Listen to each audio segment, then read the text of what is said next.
దేవుని పరిశుద్ధ నామమునకు మహిమ కలుగును గాక. కృపా సమాధానము మీ అందరికీ తోడైయుండును గాక. మనం ఈ ఉదయకాల సమయంలో పాట పాడుకుంటూ దేవుని నామాన్ని మహిమ పరుద్దామండి. హల్లెలూయా. నీ మాట నా పాటగా అనుక్షణం పాడని లోకాన నిన్ను చాటగా నా స్వరం వాడని నా గీతం ఆత్మలను నీ వైపే ఆకర్షించని ఆదరణ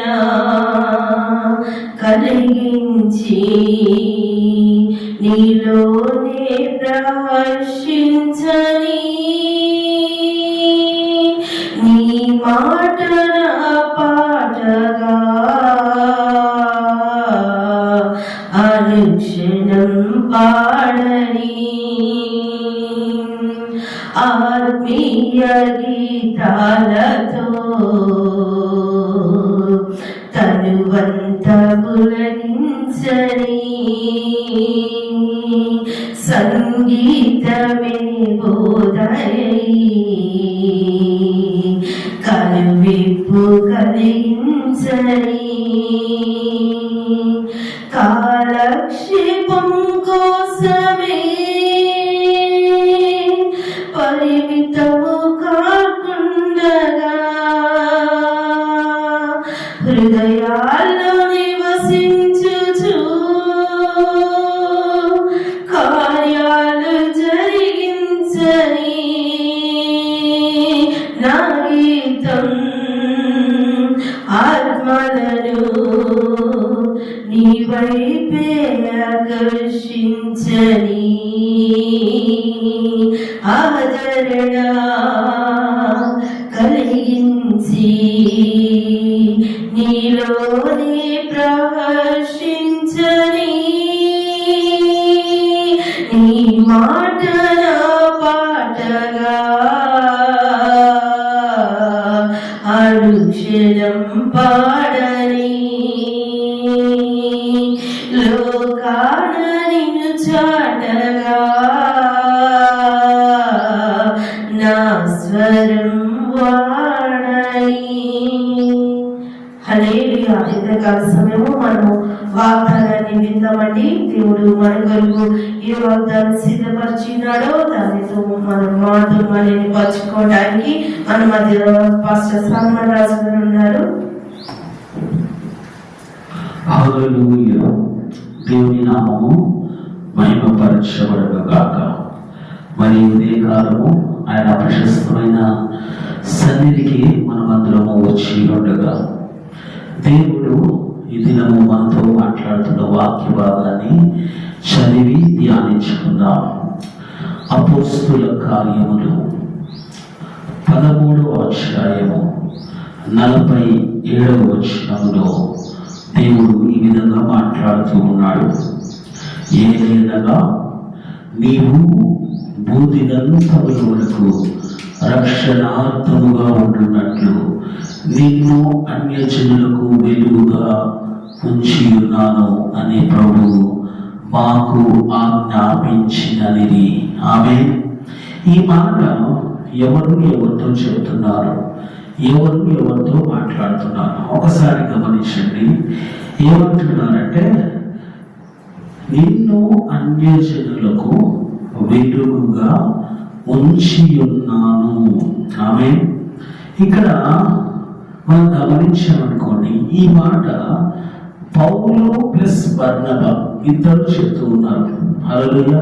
ఒకరు చెప్తున్న మాట కాదు, ఇది ఒకరు మాట్లాడుతున్న మాట కాదు. కానీ మనం ఒకసారి గమనించామనుకోండి, ఈ మాటలు మనం చదవచ్చు దాని ముందు వచనంలో.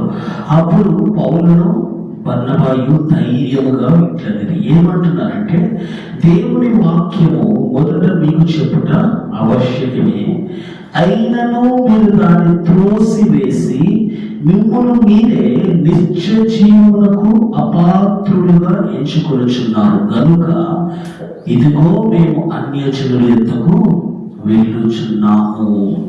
ఆమేన్, హల్లెలూయా. ఇప్పుడు వారు యూదులకు, ఇశ్రాయేలు ప్రజలకు దేవుని వాక్యం బోధిస్తూ ఉంటే, సువార్తను తెలియచేస్తూ ఉంటే, ఆ సువార్తను వారు ఏం చేశారు చెప్పండి? త్రోసిపుచ్చారు. అంటే క్రీస్తు ద్వారా దయచేయబడుతున్న రక్షణను వారు నిరాకరించారు. హల్లెలూయా. చాలాసార్లు మనమందరము క్రైస్తవ కుటుంబాల్లో పుట్టుంటాం. మన పూర్వీకులు, మన పెద్దలు, మన పితరులు క్రైస్తవులుగా మనకి జన్మనిచ్చిన, కానీ క్రైస్తవులైన మనము క్రీస్తు వాక్యానికి లోబడకుండా, క్రీస్తు వాక్యానికి విధేయత చూపించకుండా వాక్యాన్ని, రక్షణను, సువార్తను మనము త్రోసిపుచ్చాము. ఆమేన్, హల్లెలూయా. ఆ కాలంలో పేతురు, యోహాను తక్కిన అపోస్తులందరూ యూదా ప్రాంతము, సమరయ ప్రాంతము సువార్తను ప్రకటిస్తున్నప్పుడు దేవుడు పౌలును, బర్నబాను ప్రత్యేకపరిచి వారి ఇరువురిని అపోస్తులుగా నియమించాడు. దేని కొరకు? అన్యజనులకు. ఆమేన్, హల్లెలూయా. వారు ఒక ప్రాంతానికి వెళ్ళి సువార్త ప్రకటిస్తుంటే, వాక్యము బోధిస్తుంటే, వారు వాక్యం ఏం చేశారంట? నిరాకరించారంట. నిరాకరించడం బట్టి వారు అంటున్న మాట ఏంటంటే, ఇదిగో మేము అన్యజనులకు సువార్త ప్రకటించడానికి వెళ్తున్నాము అని చాలా ధైర్యంగా చెబుతూ ఉన్నారు. హల్లెలూయా. మీరు వద్దంటున్నారు, మంచిదే. మీరు విననంటున్నారు, గొప్ప విషయమే. కానీ సువార్తను విని ఇష్టపడటానికి, సువార్తను అంగీకరించడానికి, సువార్తను స్వీకరించడానికి చాలా మంది సిద్ధంగా ఉన్నారు. వాళ్ళ దగ్గరికి మేము వెళ్తాము. హల్లెలూయా. వాళ్ళకు సువార్తను ప్రకటిస్తాము. అన్యజనులకు మేము వెలుగుగా ఉంటాము. అన్యజనులకు రక్షణార్థమైన దేవుని వాక్యమును బోధిస్తాము పోయి అని ధైర్యంగా చెప్తూ ఉన్నారు. హల్లెలూయా. ఒకసారి ఈ మాట మనం చదవాలి, చూద్దాం. ఈ మాట ఏమంటున్నాడంటే, అపోస్తుల కార్యములు 26:22 అయినను నేను దేవుని వలన సహాయం పొంది నేటి వరకు నిలిచి ఉంటిని. క్రీస్తు శ్రమపడి మృతుల పునరుత్థానం పొందు వారిలో మొదటి అనువాడు చేత ఆ ప్రజలకు, అన్యజనులకు వెలుగు ప్రచురింపబోచున్నాను. ఆమేన్. ఎవరికంట? అన్యజనులకు వెలుగును ప్రచురించబోతున్నానని పౌలు చాలా ఖండితంగా చెప్తున్నాడు, ధైర్యంగా చెప్తున్నాడు. సువార్తను మీరు స్వీకరించట్లేదు, సువార్తను మీరు త్రోసిపుచ్చుచున్నారు, కాబట్టి ఈ వెలుగును మీరు వద్దంటున్నారు, కాబట్టి ఈ వెలుగును అన్యజనులకు నేను ప్రచురపరుస్తాను అంటున్నాడు. ఆమేన్.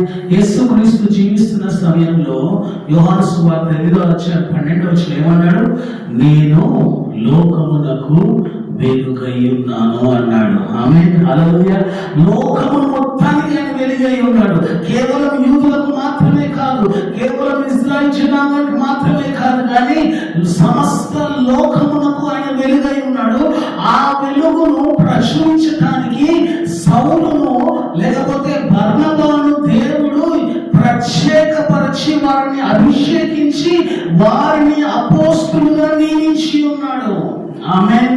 ఇక్కడ అదే మాట మాట్లాడుతూ ఉన్నారు. చూద్దాం ఏమంటే 48వ మొదటి భాగంలో, అన్యజనులు ఆ మాట విని సంతోషించి దేవుని వాక్యమును మహిమపరచిరి, మరియు నిత్య జీవమును నిర్ణయించబడిన వారందరూ విశ్వసించిరి. హల్లెలూయా. చూడండి, అనేక మంది మహిమపరిచారంట. ఎవరు? అన్యజనులు. దేవుని వాక్యమును వారు, నిత్య జీవమును వారు స్వీకరించారంట, విశ్వసించారంట. ఆమేన్, హల్లెలూయా. పౌలు భక్తుడు దేవుడు ఏమంటున్నాడంటే, ఇక్కడ గమనించామనుకోండి ఒకసారి, మనం చదువుతాం ఈ మాట. ఏమంటాడంటే రోమరాసిన పత్రిక 11వ అధ్యాయం 13వ వచనం, అన్యజనులకు మీతో నేను మాట్లాడుచున్నాను, నేను అన్యజనులకు అపోస్తుడనై ఉన్నాను. ఆమేన్. అని దేనికి అపోస్తులంట? యూదులకు కాదు, హల్లెలూయా, ఇశ్రాయేలు ప్రజలకు కాదు ఆయన అపోస్తుడు. అని దేనికి అపోస్తుడు అంట? అన్యజనులకు అపోస్తుడనై ఉన్నాను. అంటే అన్యజనులకు వెలుగును ప్రచురించడానికి దేవుడు నన్ను అపోస్తుడుగా నియమించి ఉన్నాడు అని చాలా గంభీరంగా బహిరంగంగా మాట్లాడుతున్న మాటలై. ఈ ఉదయ కాలము మీకును దేవుడు అదే వెలుగును దయచేయబోతున్నాడు. మీ ద్వారా అన్యజనులకు దేవుడు వెలుగును ఇవ్వాలని ఆశపడుచున్నాడు. అన్యజనులకు రక్షణ సువార్తను మన ద్వారా దేవుడు ప్రజలకు అందించాలని కోరిక కలిగి ఉన్నాడు. ఆమేన్. ఈ మాట మనం చదవాలి. చూద్దాం. రోమరాసిన పత్రిక 3వ అధ్యాయం 29వ వచనం, దేవుడు యూదులకు మాత్రమే దేవుడా? అన్యజనులకు దేవుడు కాడా? ఆమేన్. అవును, ఆయన అన్యజనులకు కూడా దేవుడే. హల్లెలూయా. అన్యజనులకు దేవుడు ఆయన. క్రైస్తవులకు మాత్రమే దేవుడా? కాదు, ఆయన అన్యజనులకు కూడా దేవుడు అయి ఉన్నాడు. ఆమేన్. ఈ ఉదయ కాలము కేవలం క్రైస్తవులు మనం విశ్వసించకపోతే, క్రైస్తవులను మనం నమ్మకపోతే, దేవుని సువార్త అన్యజనులకు కూడా తెలియచేయబడుతుంది. అన్యజనులకు కూడా ఆ వెలుగు ప్రచురించబడుతుంది. 1 కొరింథీ పత్రిక 2 కొరింథీ పత్రిక 4వ అధ్యాయం 5వ వచనంలో ఈ విధంగా అంటున్నాడు, అంధకారములో నుండి వెలుగు ప్రకాశించును గాక. ఆమేన్, హల్లెలూయా. అంధకారంలో అన్యజనులు ఉంటే అక్కడ దేవుని వెలుగు ప్రకాశించును గాక అని మాట్లాడుతూ ఉన్నాడు. ఈ ఉదయ కాలము నీవు నేను ఈ లోకమంతా అంధకారంలో ఉంది, చీకటిలో ఉంది, మరణములో ఉంది. మనమందరం ఈ లోకానికి వెలుగుగా మార్చబడాలి. వాక్యం ఏం సెలవిస్తుంది? మత్తయి సువార్త 5వ అధ్యాయంలో, నీవు ఈ లోకానికి వెలుగై ఉన్నావు. ఆమేన్. ఏమై ఉన్నావంట? నీవును లోకానికి వెలుగై ఉన్నావు. పౌలు భక్తుడు ఒక్కడే కాదు, బర్నబా ఒక్కడే కాదు, అపోస్తలులు మాత్రమే వెలుగుగా లేని లోకంలో దేవుడు నిన్ను నన్ను కూడా ఈ లోకంలో అంధకారంలో ఉన్న వారికి, చీకటిలో ఉన్న వారికి, మరణంలో ఉన్న వారికి వెలుగుగా మనందరినీ దేవుడు పిలుచుకొని ప్రత్యేకపరుచుకొని ఉన్నాడు. కాబట్టి నీవు నేను వెలుగుగా మార్చబడదాం. నీవు నేను వెలుగుగా ఈ లోకంలో తేజరిల్లుదాం. దేవుని వెలుగుని లోకానికి మనము అందచేద్దాం. దేవుని వెలుగును మన లోకానికి చూపిద్దాం. క్రీస్తు వెలుగు మనలో నుండి ప్రకాశించబడి, క్రీస్తు మహిమ మనలో నుండి తేజరించబడి అనేక మందిని ఆకర్షించులాగున మనము వెలుగుమయమై జీవిద్దాం. ఆమేన్. ఈరోజు నీవు నేను ఎలా ఉండాలంటే కొండ మీద పెట్టబడిన దీపస్తంభం వలె ఉండాలి. హల్లెలూయా. మంచం కిందనో కొంచెం కిందనో కాదు. చాలా మంది క్రైస్తవులు విశ్వాసులు ఎలా ఉన్నారంటే దాచబడుతున్నారు, తాగిపోతున్నారు, భయపడుతూ ఉన్నారు. ఎక్కడ కనపడకుండా, ఎక్కడ బయటికి రాకుండా వారికి వారే ఆ వెలుగును చూపించుకుంటున్నారు. కానీ ప్రభువు ఏమంటే, నేను అన్యజనులకు వెలుగుగా నేను నియమించి ఉన్నాను. నువ్వు అనేక మందికి వెలుగును ఇవ్వడానికి నేను పిలుచుకొని ఉన్నాను అంటున్నాడు. పౌలు భక్తులకు మాత్రమే కాదు ఆ వాగ్దానం, యేసు క్రీస్తు ద్వారా మన అందరికీ దయచేయబడిన వాగ్దానం. నేను కూడా అన్యులకు వెలుగుగా ఉన్నాను. నేను కూడా అన్యులకు రక్షణ మార్గము చూపించడానికి పిలువబడి ఉన్నాను, ఏర్పాటు చేయబడి ఉన్నానని నమ్మాలి. ఆమేన్. వెలుగునిచ్చే వారిగా ఉండాలి. హల్లెలూయా. ఈ మాట మనం ధ్యానిద్దాం. ఇక్కడ రాస్తూ ఉన్నాడు మంచి మాట, ఈ సాక్ష్యం ఇచ్చుటకై నేను ప్రకటించువాడుగాను, అపోస్తలుగాను, విశ్వాస సత్య విషయంలో అన్యజనులకు బోధకుడుగాను నియమింపబడితిని. నేను సత్యమే చెప్పుచున్నాను. ఆమేన్. అపోస్తలుడైన పౌలు తిమోతికి రాస్తూ మాట్లాడుతున్నాడు. ఏమన్నాడు చెప్పండి? నేను సాక్ష్యం ఇచ్చడానికి లోకంలో దేవుడు నన్ను నియమించుకున్నాడు. ఈ లోకంలో క్రీస్తుని పరిచయం చేయడానికి, క్రీస్తు గురించి సాక్ష్యం ఇవ్వడానికి దేవుడు నిన్ను నన్ను వెలుగుగా నియమించి ఉన్నాడు. ఆమేన్. కాబట్టి ఈ లోకంలో ఆయన ద్వారా రక్షించబడిన మనమందరము, ఆయన రక్షణను పొందుకున్న మనమందరము క్రీస్తు సువార్తను ప్రకటించే వెలుగు దివిటీల వలె ఈ లోకంలో జీవించాలి. అనేక మందికి అంధకారంలో చీకటిలో ఉన్న వారికి మనము వెలుగును చూపించే వారిగా, లెమ్ము తేజగల ఇదిగో నీ మీద వెలుగు వచ్చి ఉన్నది. మన మీద వెలుగుంది. దేవుని వెలుగు మనలో నుండి ప్రకాశించబడుతుంది. మనం ఎక్కడో మారుమూల ప్రాంతంలో, మారుమూల స్థలంలో ఉంటే ఆ వెలుగు అనేక మంది గుర్తించలేరు, ఆ వెలుగును చూడలేరు.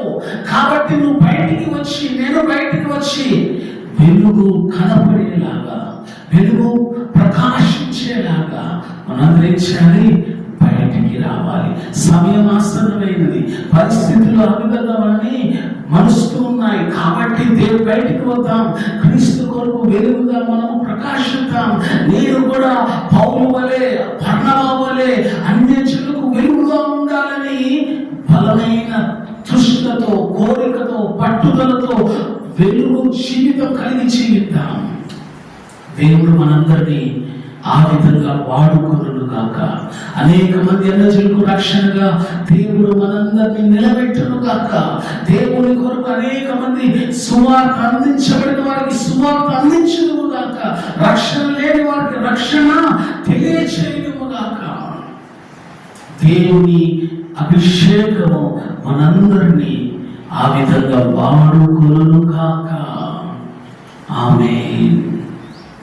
ప్రార్థన చేద్దాం. పరిశుద్ధుడా, మా ప్రియ పరలోకపు తండ్రి, ఈ ఉదయకాలము నువ్వు మాట్లాడిన బలమైన వాక్యమును బట్టి ప్రభా తండ్రి నీకు తాస్తులు చెల్లిస్తూ ఉన్నా. నేను లోకానికి వెలుగై ఉన్నాను అన్నారు ప్రభా. మీరు లోకానికి వెలుగై ఉన్నా అన్నారు. అవును ప్రభా, ఈ లోకంలో నశించిపోతున్న వారికి ప్రభా, రక్షణ లేని వారికి ప్రభా, శాపములో పాపంలో తండ్రి నీకు వందనా తండ్రి, తండ్రి కొట్టుమిట్టులాడుతున్న వారికి, చీకటిలో అంధకారంలో నశించిపోతున్న వారికి మేము వెలుగుగా తండ్రి, మేము ప్రకాశించు జ్యోతుల వలె ఉండటానికి సహాయం చేయండి. అనేక మందికి తండ్రి ప్రభా, తండ్రి చీకటిలో నుండి, అంధకారంలో నుండి వెలుగు వైపు, రక్షణ వైపు నడిపించే వారిగా మమ్మల్ని నిలబెట్టండి. అటువంటి అభిషేకము దయచేయండి. అటువంటి ప్రభా తండ్రి నీకు వందనాలు ప్రభా. బలమైన నీ ఆత్మతో మమ్మల్ని నింపమని అడుగుచూ ఉన్నాం తండ్రి. నీకు వందనాలు ప్రభా. ఇంకా తండ్రి మేము ప్రభా కొంచెం కింద పెట్టబడిన ప్రభా దీపం వలె కాకుండా ప్రభా నీకు వందనాలు ప్రభా. కొండ మీద పెట్టబడిన ప్రభా దీప స్తంభం వలె మేము అందరం ఉండటానికి, మా గృహాల్లో ఉన్న ప్రతి వ్యక్తి అలా ఉండటానికి సహాయం చేయండి.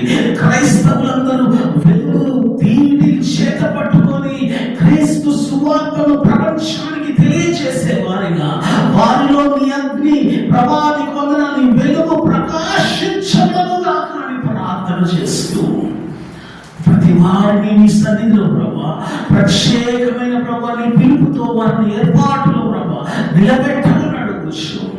నీ వెలుగు ప్రభా మార్గంలో అందరూ నడవడానికి సహాయం చేయమని, నీ వెలుగులో నడుస్తూ అనేక మందిని నీ వెలుగులో నడిపించే వారిగా మమ్మల్ని నిలబెట్టమని అడుగుచు.